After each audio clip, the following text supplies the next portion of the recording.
we have, you asked me what's the greatest story I've ever told.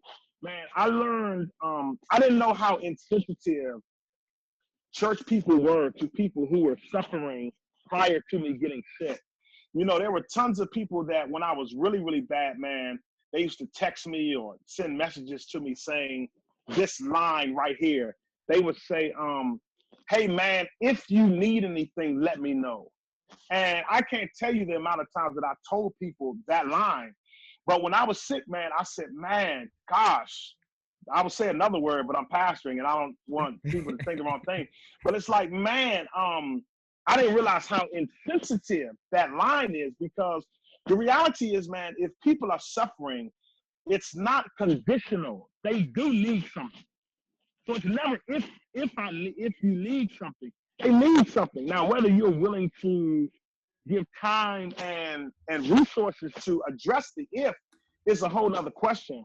So it's, if you need something, let me know. So when I was going through my thing, man, me and my wife talked, we were able to debrief about it. They used to tell her, they would see her a lot more than they saw me, and they would say, man, if y'all need anything, let me know. And it's like, man, we're going through this thing, and this is our first time experiencing this level of trauma in our lives.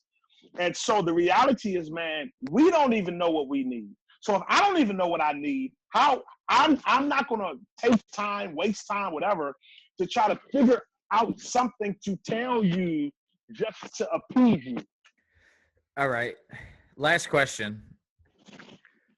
What would you say to the person that's watching this? What would you say to the person that's watching this that deep down inside, under all of the layers, they're the person that's in the church that's kicking people out of the church, and they doing it on the low. Yeah. They're running people out of the church because of the way that they're dressing. Right. They're running people out of the church because they come into church late. They run people out of church because they're not tithing and offering. Right. What would you tell that person, not in your church, just around the world? Man, every church, most churches have people like that, man. Well, I tell you, I ain't all the way to Denver, but man, I would tell them stop, man. That stuff kills the church. Number one, it's not a spirit of love. It's not a spirit of God. And I say this all the time, man. It's like some people mean well, but the reality is some people are just downright mean. And God ain't pleased when you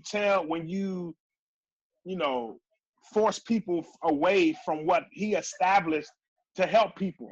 So, you think you helping God, but you're not. You helping the devil. You're doing him, the God, a disservice. And man, if you're doing that, stop, man. My question to those type of people, D, is, man, where were you when God found you? In other words, what place in life were you at where you weren't your best and you weren't doing your best and things weren't the best? Where were you?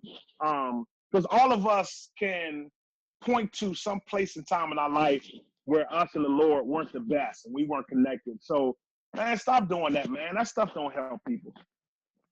Man, we definitely appreciate you being here, man. And how do we, where can we connect with you? Shout out to your church if you could tell us where your church is at.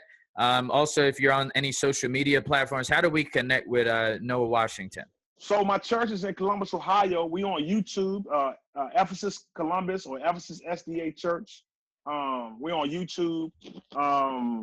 I'm on Instagram and Facebook. My Facebook is Noah Washington. Instagram is Wash's World, WASHSRORLD. That's my Facebook and Twitter handle, Wash's World. I'm on Snapchat, Wash's World, same thing. So come holler at me. I used to, man. I'm not as faithful in doing this because of just life. I used to every Thursday do a tweet hashtag #RTalkThurs. I'm not as faithful to that task right now, but I like to just tweet out stuff, man, encouraging people. Do you answer DMs? Do you respond to DMs? Oh, absolutely. Nice. Yeah.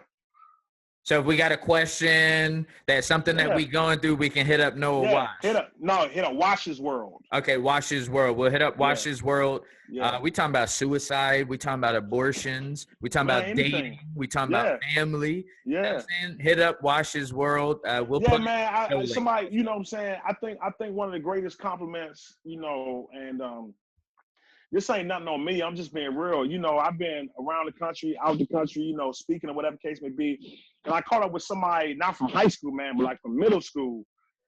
They came to my church one day and we started laughing and joking, man. And they said to me, man, you the same. And I said, well, what you mean? They said, man, you still be acting crazy and laughing. I said, man, I can't change, man. You know, that probably was a big compliment that, you know, man, this, you know, whatever I'm doing now, man, don't change me, man. I'm still the same dude from Northeast D.C. And, you know, I'm just a dude from around the way, man, that God's been real kind to. And I think your question is so apropos because a lot of times the higher you go, the less you talk to people. And I know there is need to have, you know, just that privacy and stuff like that, man. But you know, man, if it's anybody out there, you know, you just need to talk. You need an encouraging word, whatever case may be, man. Hit me up, man. We'll rap about it. All right. You have any final words or if the whole world stopped and listened to what you said the next couple seconds, like what would you say to them? I would say you can never be what you never become. I love it. You can never be what you can never become. And we would drop the mic, but this thing is too expensive, so we ain't breaking it. All right, I've been there.